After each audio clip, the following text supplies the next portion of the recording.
each other, and sometimes using language that is intemperate. Patience is being tested.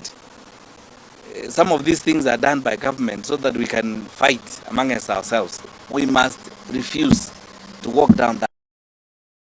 We as Jubilee are going to refuse to walk down that path. We will work together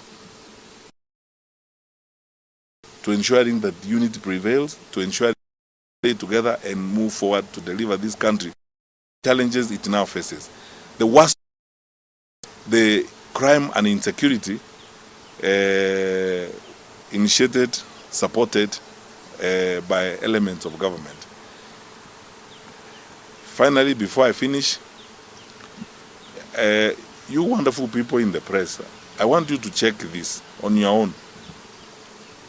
Over the years, when we were in government, we always periodically did a mop-up of small arms in the wrong hands because of where we find ourselves as a country. We have porous borders around us, and we have conflict virtually in every one of our neighborhoods. And because of that, we sustained that practice of mopping small arms and burning them every so often. What is harrowing to me, even with the knowledge I have on how the security sector operates, there were armed people in that Homabay meeting, some of them shooting. Nobody knows whether they are actually people from the disciplined groups.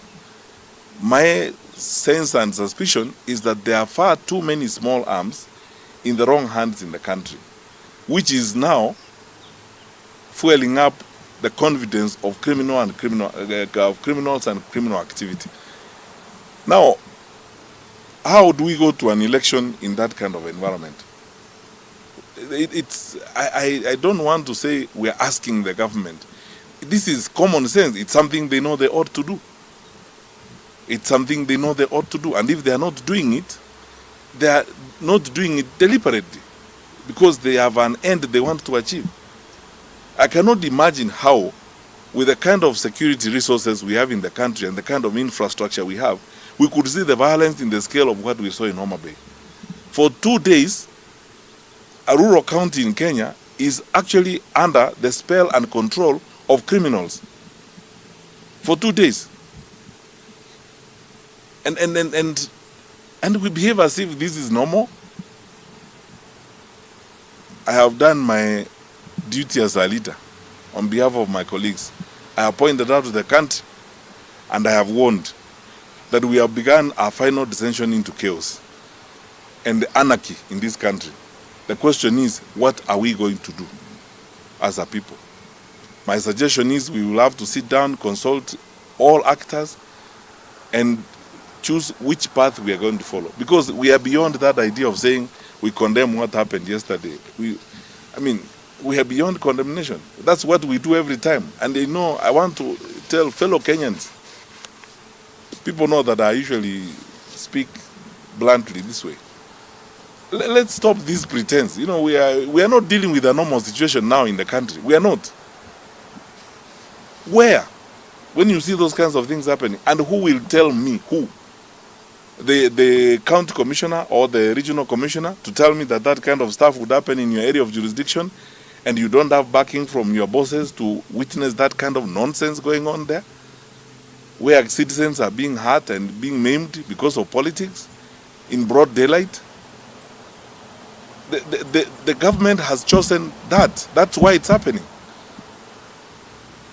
And the deployment of resources, you can see clearly this was very well choreographed, it was very well planned.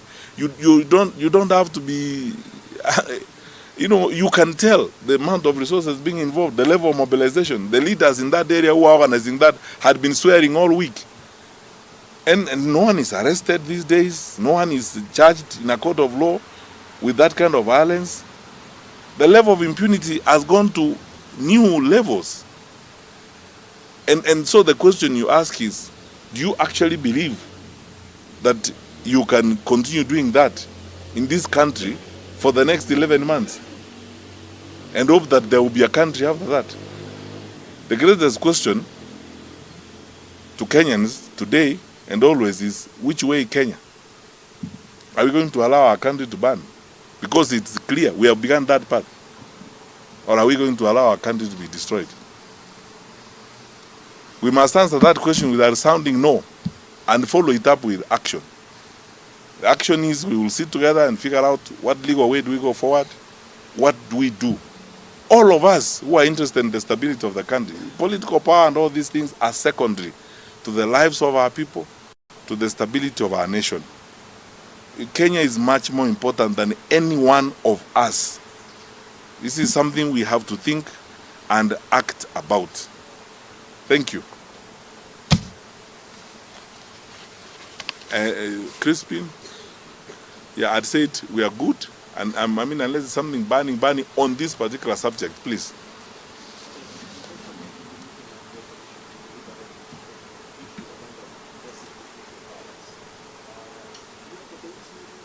We are having a retreat, an opposition retreat on 24th and 25th of this month.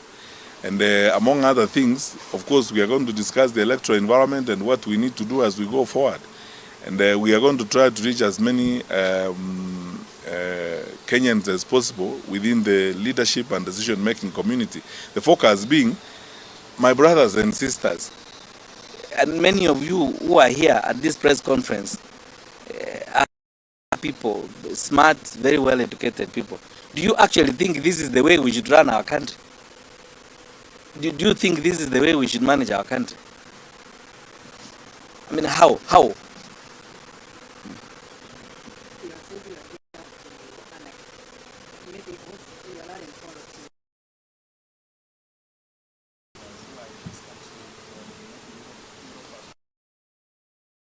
You know, I've said before, by the way, this is something I need to point out. You know, when we comment about things and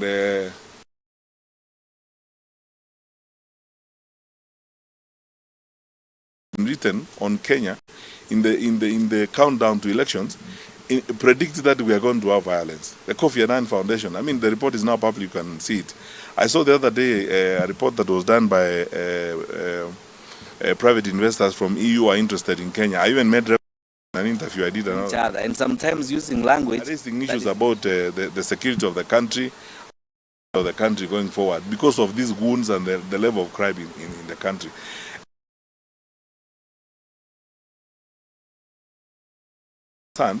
About the way we are managing our country, not necessarily in the build-up to elections, but the general attitude of the government towards the management of the country.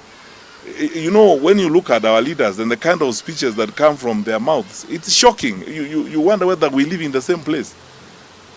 And I'm saying this with all the seriousness I can master. We are destroying our country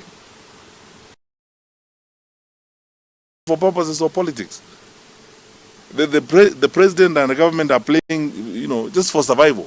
And then because of that, anything goes. We can't lose lives day in, day out on simple matters. I mean, I've often asked the question, if from Kiambu, for example, or you come from Muranga, and the UDA leader, why should you interfere with them? They are not carrying away the residents of Muranga, they are leaving them behind. They were not carrying away the residents of Homabay. They were coming to talk to the residents of Homabay. They go away. The residents of Homabay would be there forever to be talked to by anyone else who wants to talk to them, including their local leaders, to convince them and tell them was telling them it's not right or wrong, whatever the case may be. That's how civilized people behave. Is that a good enough reason to cause the level of mayhem we saw?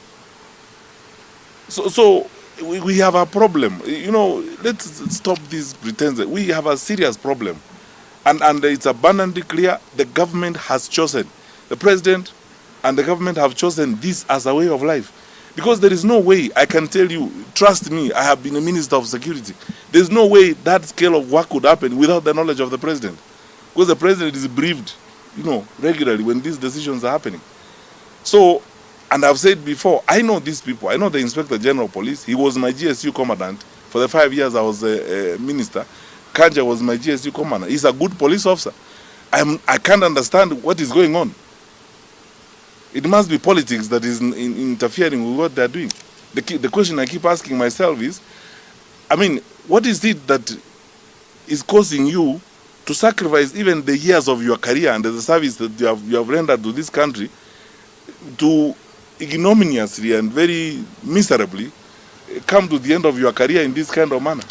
Because when consequences and accountability is called on this kind of matters, all of you know what happened at The Hague. You know, when the warrants were issued, they went to the individual leaders. They didn't go to government. They went to the individual leaders, including those who were in government at that time. And you should meet General Ali to tell you about that experience and how frustrating it can be. So let's be responsible people. What has happened this weekend is horrible for a country of our size and so on. So for the foreigners, that is it. Everyone is surprised about why we are destroying our country.